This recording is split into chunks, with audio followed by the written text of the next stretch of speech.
Voces Online Radio presenta Entre Amigos. Tu mejor forma para crecer es a través de la red. Bienvenidos. Hola, ¿cómo estás? Qué gusto otra vez que estés conectado con nosotros en tu programa que se llama Entre Amigos. Recuerda que estamos en COVID y tenemos que tener suma precaución. Debes de cuidarte mucho porque el contagio está aumentando. Entonces es importante que tomes las medidas adecuadas de limpieza, de protección en tu cara para evitar contagios. Lo menos que puedas salir de tu casa va a beneficiar tu salud y a tus familiares. Hoy te transmitimos en vivo y estamos aquí en la ciudad de Monterrey, Nuevo León, ubicados en la calle de Platón Sánchez, en el número 321, frente a la Plaza de la Luz. Esta es la cabina de Voces Comunicación. Todos los martes hemos tratado de estar aquí con ustedes y hoy tengo un importante invitado, al doctor Fernando González Venegas. Él es ginecólogo, hace su especialidad aquí en la Unidad de Medicina de Alta Especialidad número 23 del Seguro Social, conocido como GINE, y hace una especialidad en urología ginecológica en la Ciudad de México, en el Instituto Nacional de Perinatología. Hoy vamos a tocar un tema que es muy importante para todos, principalmente para las mujeres, que es incontinencia urinaria. Doctor Fernando, muchas gracias por estar con nosotros y pues este tema tan importante para la mujer, incontinencia urinaria. De entrada, muchas gracias, doctor. Es un gusto estar con usted y con todo su público. Agradezco mucho la invitación y es un gusto estar aquí con ustedes. Gracias. Estamos hablando, ¿por qué es importante hablar de la incontinencia urinaria? Hablar de incontinencia urinaria es sumamente importante por varios aspectos. El primero de ellos, se ha incrementado la esperanza de vida de las mujeres a nivel mundial. La mujer mexicana cada vez vive más años. Y la incontinencia urinaria es una enfermedad que va de la mano del envejecimiento.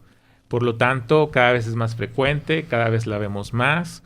Y hablar de incontinencia urinaria implica romper muchos mitos.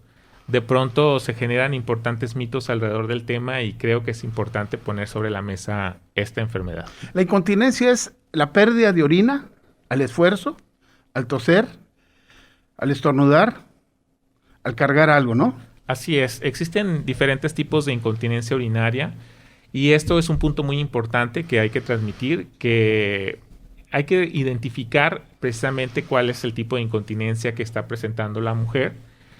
Básicamente la mujer puede presentar dos tipos de incontinencia urinaria. La incontinencia que mencionaba la denominamos genuina de esfuerzo, que es aquella que se asocia a incrementar el peso, como cargar algo pesado, hacer un movimiento que implique algún esfuerzo, en algunos casos toser, estornudar, incluso caminar, hacer ejercicio. Pero también existe una incontinencia que es importante identificar, que es aquella que se asocia al deseo de la micción. A veces algunas pacientes presentan el deseo de la micción y no son capaces de lograr detener el flujo de orina y presentan incontinencia. Fíjate qué importante es para que la mujer lo sepa diferenciar, ¿no? Así es, doctor, porque justo uno de los mitos que más se han generado en este tema es que la incontinencia no se cura. Y muy probablemente lo que está sucediendo es que el tipo de incontinencia no fue identificado correctamente. El tratamiento que requiere la incontinencia urinaria de esfuerzo es completamente diferente a la incontinencia que se asocia a ese deseo súbito o fuerte de querer orinar. Fíjate, entonces es un deseo súbito y fuerte de querer orinar, pero no se puede tener la orina. Así es. Esa es una forma de perder orina. Ese es un tipo de incontinencia. La otra es que se le sale al caminar, va a cruzar la calle y anda con ganas de orinar y hace el esfuerzo y ahí pierde orina. Exacto. Nuestras mujeres mexicanas, al hacer los quehaceres de la casa, suelen ser una de las actividades más comunes. Al hacer las tareas del hogar, al trapear, recoger, cada una de estas actividades puede hacer que presenten la incontinencia. Pero también existen algo que nosotros denominamos maniobras provocadoras de ese deseo que las lleva a generar incontinencia y que también es muy frecuente. El hecho de escuchar el ruido de correr de la llave, por ejemplo, cuando las mujeres están lavando los trastes, al escuchar el sonido de la regadera, al encontrarse en un clima muy frío, eso genera un deseo muy fuerte de querer orinar, y las pacientes que tienen esta enfermedad no tienen la capacidad de detener la pérdida de orina y se orinan. Fíjate, dices deseo, el deseo tiene un origen.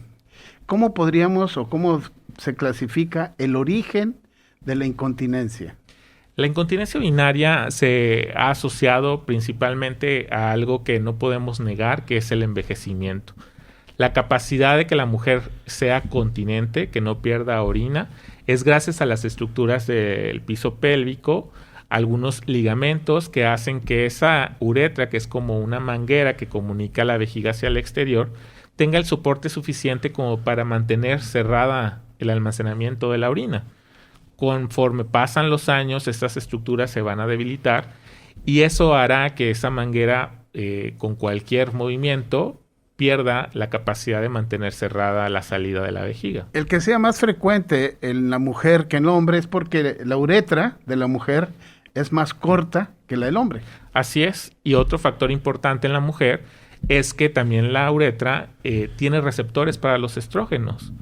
Estos receptores de estrógenos hacen como un empaque, haciendo alusión a esta analogía que utilizábamos de la manguera, que favorece que se mantenga cerrada. Cuando viene la menopausia alrededor de los 50 años, baja la cantidad de estrógenos y ese empaque se pierde. Y eso permite que la orina entre con mayor facilidad a la uretra, que genere un deseo repentino y súbito de querer orinar, y que finalmente la paciente pueda tener incontinencia, ya sea porque hace algún esfuerzo o bien porque no fue capaz de detener el deseo de la micción. O sea que los tejidos dejan de tener fuerza. Así es, se debilitan. Se debilitan los tejidos por la falta del estrógeno conforme va avanzando la edad. Y por supuesto los cambios de la colágena. Estas estructuras que dan soporte pues son como la piel. Van generándose arrugas, van haciéndose cada vez más débiles, cada vez más sensibles a que no tienen la misma capacidad de soportar la tensión o de tener la tensión que generalmente tenían. Fíjate, muy importante, si alguno de ustedes tiene alguna pregunta ahorita, nos la puede hacer llegar en la página de Voces, ahí en vivo, ahí nos puedes comunicar, por Facebook nos puedes también dar alguna pregunta que tú tengas interés y el doctor Fernando con todo gusto la contestará. ¿Cuándo se debe de acudir o a quién acudir cuando se empieza a tener estos problemas? Es muy importante transmitir el mensaje de que la incontinencia urinaria no es normal. Desafortunadamente, doctor, el país le es más fácil transmitir el mensaje de que la paciente debe comprar un pañal para vivir con la incontinencia, a transmitir que la incontinencia se puede curar. Y yo creo que es uno de los principales mensajes que queremos transmitir y que la incontinencia tiene cura. Cuando ustedes presenten estos síntomas de los que hemos platicado, uno de los médicos que primer contacto, pues generalmente es el ginecólogo. El urólogo también podría ser una opción, pero sin embargo en el abordaje de la mujer, los ginecólogos son aquellos que tienen una mayor experiencia y que pueden ayudarlas y orientar a las pacientes. La idea sería acudir con su ginecólogo para que, si él no puede ayudarles a resolver este problema de primera instancia, referirlas a un especialista, a un ginecólogo que sea especializado aún más en el abordaje de la incontinencia urinaria, que es el especialista en urología ginecológica. Fíjate, esto que hablas es muy importante porque nosotros que estamos en el ambiente de la ginecología, pues sabemos que hay 3 ciudades que tienen mucha fuerza en lo que es urología ginecológica: México, Guadalajara y Monterrey. Y un poquito atrás, o de la mano casi con nosotros, San Luis Potosí. Ahí está el doctor Liazola, ¿verdad? Liazola, muy buen uroginecólogo. Así es. Entonces, hay la capacidad técnica, la capacidad de conocimiento de que sean bien atendidas aquí. Así es, afortunadamente, doctor, el país ha invertido en generar médicos que tengan la capacidad de resolver estos problemas. Hay un interés muy importante en los sistemas de salud de atender aquellas enfermedades que va a presentar la población que está envejeciendo. y ha generado importantes cursos formadores de especialistas en urología ginecológica, y efectivamente, como lo menciona el doctor, las 3 ciudades más importantes en generar este tipo de especialistas, la Ciudad de México, Guadalajara y Monterrey, hemos estado impulsando importantemente en la generación de este tipo de especialistas. Fíjate, tú eres el responsable del Departamento de Rehabilitación del Piso Pélvico, aquí en Unidad de Alta Especialidad. Ahora, esto quiere decir que cuando se presenta la lesión, ¿qué manejo se da? Afortunadamente estamos tratando en el sistema de salud hacer un cambio de esa medicina curativa a la medicina preventiva.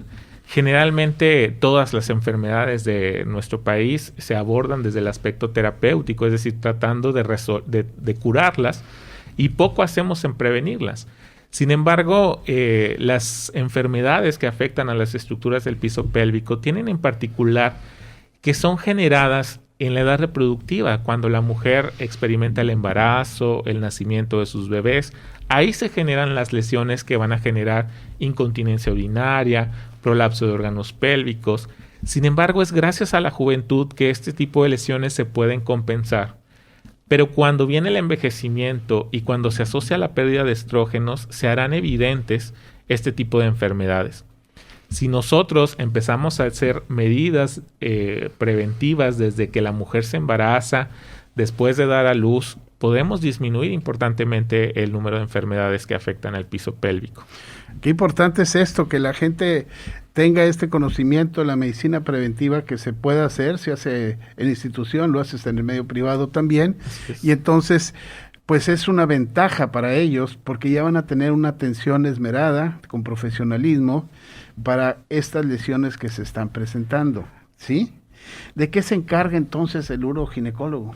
El uroginecólogo es un ginecólogo que aborda específicamente solo a mujeres, que se ha especializado en los trastornos del piso pélvico. Debemos de recordar que en las estructuras del piso pélvico convergen 3 áreas muy importantes: la uretra para la salida de la orina, la vagina tanto para sus funciones reproductivas como para la vida sexual, y el ano en relación a la vía digestiva.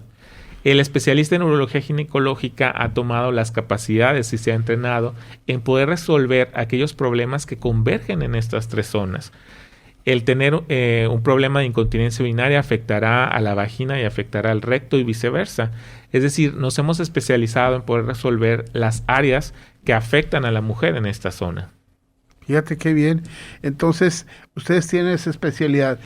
El manejo es de estudios, medicamentos, recomendaciones, quirúrgico. ¿Cómo va siendo este manejo? El abordaje de la incontinencia urinaria, cuando las pacientes acuden a buscar ayuda con nosotros, el primer paso de todos los especialistas es, como les comentaba, determinar qué tipo de incontinencia presenta la paciente. Y de ahí determinará el tipo de tratamiento. La incontinencia urinaria de esfuerzo va a requerir ocasionalmente algún procedimiento quirúrgico, y la incontinencia urinaria asociada al deseo fuerte de querer orinar generalmente se puede tratar con medicamentos. Pero sí comparten una misma línea de tratamiento inicial, que es algo que nosotros hemos denominado terapia conductual o modificaciones del estilo de vida, que sí se ha demostrado que impactan considerablemente a disminuir la incontinencia urinaria, evitando una cirugía o evitando el uso de algún medicamento. Fíjate, esto que tomas es bien importante. Una terapia conductual, modificación de la vida. Yo tenía una pregunta que te iba a hacer, pero ya nos lo está poniendo aquí Mayra Nava Mireles. Mayra, muchas gracias por comunicarte. Y nos dice, ¿una infección urinaria puede ocasionar incontinencia urinaria? Qué pregunta tan importante, porque tradicionalmente la incontinencia urinaria se ha asociado a las infecciones de vías urinarias, y por algún tiempo se creía que una paciente perdía orina porque presentaba incontinencia. Son procesos totalmente diferentes. Sí es importante determinar, o en el abordaje de las pacientes, de excluir que no se esté asociando a una infección, pero no porque sea la causa. Es decir, no debemos esperar que al resolver un proceso de infección se quitará la presencia de la incontinencia urinaria. Son 2 entidades totalmente diferentes, y no es la causa de la incontinencia la presencia de alguna infección en la orina. Qué bueno que se aclara esta pregunta, Mayra. O sea, la infección urinaria no va a ser causa de incontinencia. Así es. Qué bien. Ahora, dentro de este nuevo rol que van a tener de una terapia conductual, el ingerir bebidas, el adaptarse a un horario, hacerse un horario de orinar, la dosificación de ingesta de líquidos antes de ir a la cama o salir a un lugar, todo esto viene como terapia conductual. Son medidas sumamente importantes, doctor, porque el estilo de vida de las mujeres de nuestra población están acostumbradas, uno, a posponer la micción, y debemos de recordar que la vejiga tiene una capacidad, tiene un límite, y las mujeres no pueden estar con tal de no utilizar un baño público o utilizar un baño en sus trabajos, aguantan o posponen el hecho de ir al sanitario, y eso hace que la vejiga vaya incrementando sus capacidades. Yo siempre les comparto a mis pacientes que la incontinencia y la vejiga es como una olla. La olla se va llenando poco a poco de agua y puede ser que los esfuerzos la muevan, y si esta se supera de sus capacidades, pues finalmente se va a perder o se va a salir el agua de la olla. Entonces es importante que las pacientes tengan una costumbre de estar orinando frecuentemente.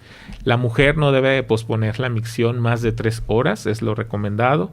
Debe de orinar con horario, es decir, muchas veces orinamos hasta que ya tenemos o sentimos el deseo fuerte, y la mujer no debe de ser así. Como bien comentaba, doctor, la uretra es muy corta y la capacidad de almacenamiento también es poca. Entonces deben de favorecer la micción programada, y cada 3 horas sería lo recomendado. Por ejemplo, hay gente que acostumbra como mujer de si va a tener una salida de su casa, primero hacer una escala en el baño, desalojar esa vejiga orinando y salir previamente sin tomar agua para evitar el tener el deseo de orinar, o si le dan ganas de orinar, evitar posiblemente el llegar a un baño público, ¿no? Todas estas cosas. Eso es muy importante, sobre todo en las pacientes que tienen incontinencia urinaria de urgencia, que es aquella incontinencia que presentan las pacientes cuando tienen el deseo de orinar y no logran posponer. Muchas veces las mujeres incluso se aíslan por el miedo de tener incontinencia y prefieren no salir, prefieren mantenerse siempre en casa, pero medidas como estas son tan importantes que van a impactar favorablemente en las pacientes. Vaciar la vejiga, no incrementar la cantidad de líquidos y a la primera oportunidad estar vaciando es una de las medidas más importantes para el control de la incontinencia urinaria de urgencia. Fíjate, estábamos hablando también de lo que es una uretra corta, se va perdiendo ese tejido, esa fuerza. ¿Cómo se hace para restablecer esta fuerza, este sostenimiento? ¿El músculo puede responder al ejercicio?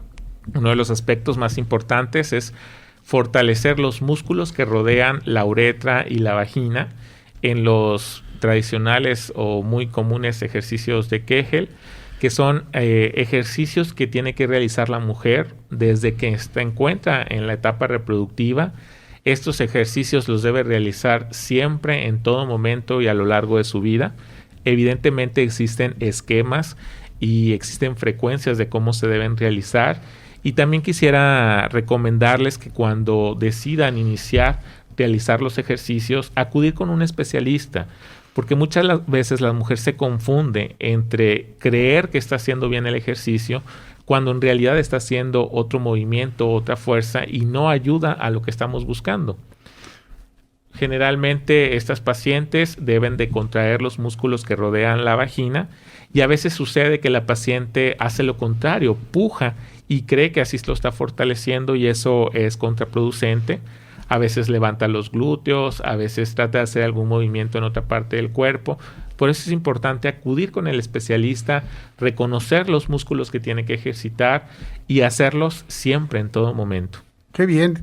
Entonces es muy importante ustedes como mujeres, si llegan a tener algún trastorno de incontinencia urinaria, pues acercarse a un médico, y mucho mejor si tiene una subespecialidad en urología ginecológica, para poder ser bien tratadas y que tengan pues una satisfacción y una corrección de este padecimiento que ustedes tienen. Otra cosa, Se habla de sustancias que pueden ayudar. Hace años, en los congresos, llegaban ahí el producto en un jugo con arándanos. ¿Qué tan bueno es el arándano? El jugo de arándano se ha asociado más a la disminución de las infecciones de orina. Existen estudios contradictorios. Desafortunadamente, las presentaciones del arándano en jugo en nuestro país son altas en azúcar, por eso es que no sería tan recomendado utilizarlas. No impactan considerablemente o no juegan un papel importante en el abordaje de la incontinencia urinaria. Sí ha demostrado, aunque, insisto, existe controversia en disminuir las infecciones de vías urinarias frecuentes, pero la recomendación sería utilizarlo en cápsulas y no ni la fruta ni los jugos sería la opción para utilizarlos. Es importante lo que dices, porque sí tenemos pacientes diabéticas. Claro. En sí, pacientes diabéticas que cursan con incontinencia, cursan con una menopausia, disminución de los estrógenos, entonces vas agregando uno tras otro los posibles factores que van a aumentar el proceso de una incontinencia. Y si lo vas a utilizar arándano, pues que entonces que sean en cápsulas para que no te... Así es. Desafortunadamente, doctor, nuestras mujeres, nuestra población va de la mano de otra de las grandes epidemias modernas, que es la obesidad. La obesidad también es un factor muy importante generador de incontinencia. Al incrementar considerablemente la presión intraabdominal, un movimiento, toser, estornudar, impacta de manera muy considerable en las estructuras del piso pélvico y hace que las mujeres pierdan orina. Por eso también se ha demostrado que tan solo el bajar de peso, el mantenerse en un peso ideal, eso es una medida muy recomendada para el control de la incontinencia urinaria. Fíjate, un ejemplo que yo les pongo a las mujeres es sobre el peso, ¿no? Hay veces que en algunos lugares hay toldos, ¿sí? Y de repente se viene una lluvia intensa, y el toldo queda con agua y se empieza a cargar. Ese es el peso que viene a tener el piso pélvico por el sobrepeso abdominal que tiene la mujer, y entonces repercute mucho en la vejiga, y con una uretra pequeña de 4 centímetros, cualquier esfuerzo hace que se escape orina. Claro, por supuesto, impactando también en las otras estructuras. Este ejemplo que me ha parecido fantástico puede generar que la vejiga se caiga, que la matriz se caiga, que el recto se caiga, incluso que puedan perder materia fecal, porque también es algo de lo que poco se habla y existe la incontinencia fecal, la incapacidad de detener la materia fecal como resultado de conjunto de factores de riesgo. Qué bueno que tomas este tema de la incontinencia fecal, porque llegamos a un momento en que es la enfermedad silenciosa de la mujer. Y vemos a las mujeres que siempre traen vestidos negros, pantalones negros. ¿Por qué? Porque al perder orina, la tela negra no se va a notar si está mojado o no. Entonces es bueno que menciones esto. Fíjese que importantes autores de nuestra especialidad han denominado que las enfermedades del piso pélvico, como la incontinencia urinaria, el prolapso, es una epidemia moderna, pero es una epidemia que se mantiene oculta. Oculta porque las pacientes tienen pena de reconocer que tienen este problema. Les cuesta trabajo el hecho de reconocer que pierden orina, incluso que pierden materia fecal, porque entendemos que puede afectar importantemente su calidad de vida. Y aún más, un mensaje que quisiera transmitir es que también se encuentra a veces oculta por los médicos, porque el médico general o el médico de primer contacto muchas veces no interroga sobre este tipo de padecimientos. Y aún más, las mujeres que lo reconocen y que lo tienen, se condenan a sí mismas a vivir con este problema por considerar que es algo normal por el envejecer o es algo normal por haber tenido hijos. Y el mensaje, uno de los mensajes importantes es que no es normal, que tiene cura y que podemos ayudarlas. Sí, porque la mujer tiende a retraerse. En su casa evita acercarse a las gentes porque a veces pierden orina y pueden traer olor. Si tienen una incontinencia fecal, pues también de repente pueden tener una incontinencia fecal ahí en la casa, entonces empiezan a retraerse más. En la noche, cuando se está con el marido, pues tienen miedo de que sean reprimidas o que la pareja se moleste porque hay pérdida de orina al tener actividad sexual. pérdida fecal al tener actividad sexual. O sea, es una enfermedad silenciosa, un problema silencioso que solamente la mujer carga y que es muy importante que esté ya en la mesa, que se vea en la mesa de la enfermedad de la mujer para que pueda ser atendida, para que ustedes acudan con un especialista en medicina ginecológica, en especialidad en uroginecología y puedan ser muy bien atendidas, ¿verdad? Así es. Una cosa, tienes a la paciente, ¿hay estudios diagnósticos para la incontinencia? Así es. Evidentemente los estudios dependerán del grado, de la severidad de los síntomas de las pacientes. En la mayoría de las ocasiones, el interrogatorio, el platicar con la paciente en el consultorio, el revisarla, el explorarla es suficiente como para orientar y dar un diagnóstico y una buena opción de tratamiento. Sin embargo, existirán aquellos casos que son complejos, incluso aquellas pacientes que ya han sido tratadas, que ya recibieron alguna cirugía o que recibieron algún medicamento y que no han respondido. Existen líneas de investigación, estudios a mayor profundidad. Uno de ellos, el más importante, el estudio de urodinamia, que especialmente los médicos en urología ginecológica tienen la capacidad de realizarlo y encontrar un diagnóstico. Este estudio también es fantástico porque conectamos a la paciente a una computadora para saber cómo se está comportando su vejiga y su uretra durante el llenado y el vaciado de la orina y nos ayudará a obtener herramientas para un mejor diagnóstico y un mejor tratamiento. Vamos a seguir. Tenemos el estudio de urodinamia, como tú mencionas, y es muy valioso, porque de aquí, si hay una mujer que tiene alguna incontinencia, se puede dividir el tratamiento en tratamiento médico o tratamiento quirúrgico. Así es. ¿Verdad? ¿El tratamiento médico en qué consiste? El tratamiento médico generalmente va orientado desde incrementar la presencia de los estrógenos a nivel de la uretra, ya mencionábamos. Esto incrementará este empaque que les hacía en la analogía, incrementando la resistencia a que la orina pueda salir.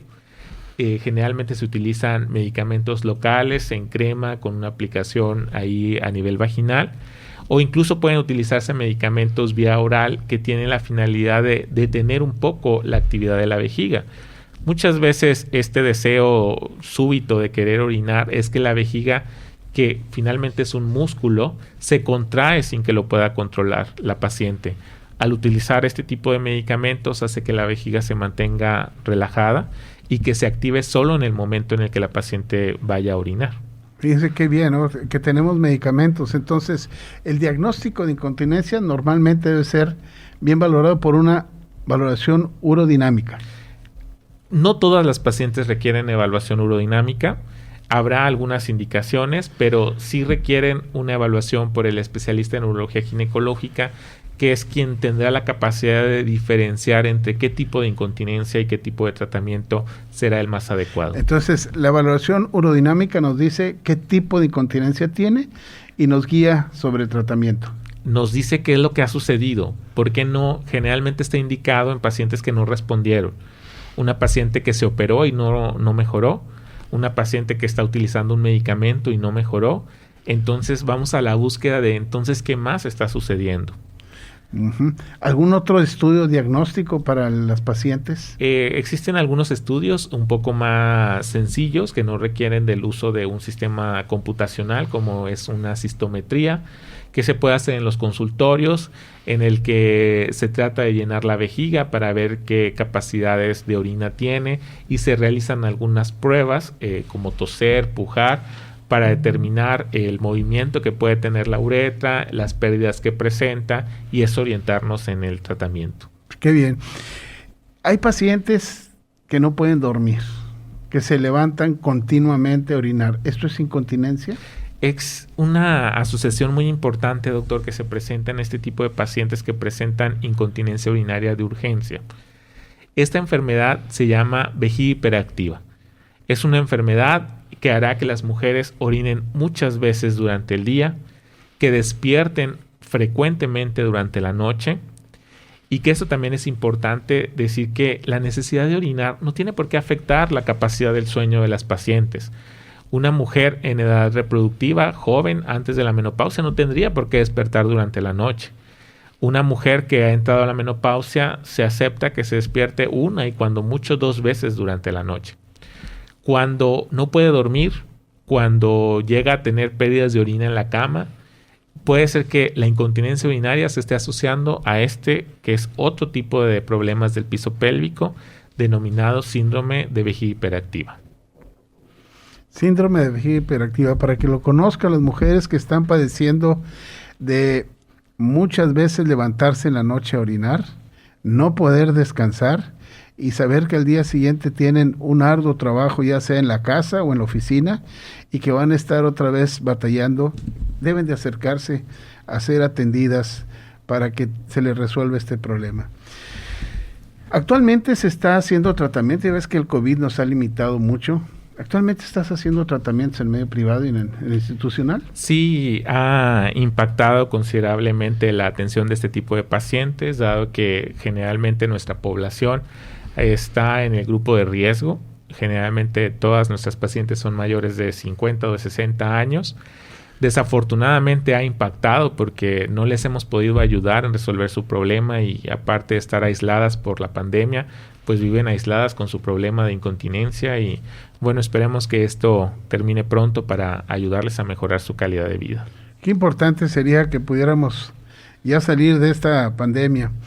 Por último, ¿qué recomendaciones les das a todas las mujeres para este problema? Mi principal recomendación es, lo podemos prevenir. La incontinencia urinaria va a ser algo que no lo pueden negar, que de la mano de envejecer y de la fortuna de poder envejecer, tendrán siempre el riesgo de desarrollar incontinencia urinaria. Acudan con un especialista, busquen ayuda, busquen orientación, primero para prevenir. Y aquellas mujeres que ya lo presentan, busquen ayuda para resolver su problema. No es algo normal y sí puede tener solución. ¿Dónde te encuentras con tu consultorio, doctor? En este momento estamos trabajando solo en el sistema de salud. Nos hemos dedicado un poco más a la docencia y a la investigación. Y bueno, ya esperemos que pronto estemos ya en el área de la medicina privada. Qué bueno. Me decías que tu correo es, tu correo electrónico es drfernando GLZV González Venegas. Así es. ¿Sí? DR Fernando JLZV, la abreviación de González y Venegas, @gmail.com, a sus órdenes. Fernando, muchísimas gracias por este tema. Es increíble los beneficios que van a tener las mujeres, todas las recomendaciones que se les dan. Y pues esperemos que tengan la oportunidad de tener el valor y de ir a atenderse para resolver estas cosas. Te recuerdo, este es el programa de Entre Amigos. Es un gusto el haber estado conectados con ustedes. Tenemos las páginas de Facebook en Entre Amigos y tenemos también en YouTube para que nos des un like y una campanita y te suscribas para que te estén llegando la notificación de los programas que estamos subiendo. La dirección de este programa a cargo del ingeniero Benjamín Rivera. En el audio control, Fernando García Guerrero. Transmitiéndonos en vivo en Facebook Live, Benjamín Alex Rivera Chico y un servidor Roberto Córdoba te saluda y te da las gracias por estar con nosotros y muchas gracias, doctor Fernando González, muchas gracias por la invitación. Que tengan una buena tarde y cuídense, por favor, usen cubrebocas, lávense las manos y quédense en la casa. Evitemos más contagios y más decesos. Nos vemos aquí la próxima semana. Gracias. Voces Online Radio presentó Entre Amigos. Tu mejor forma para crecer es a través de la red. Escúchanos en la próxima emisión.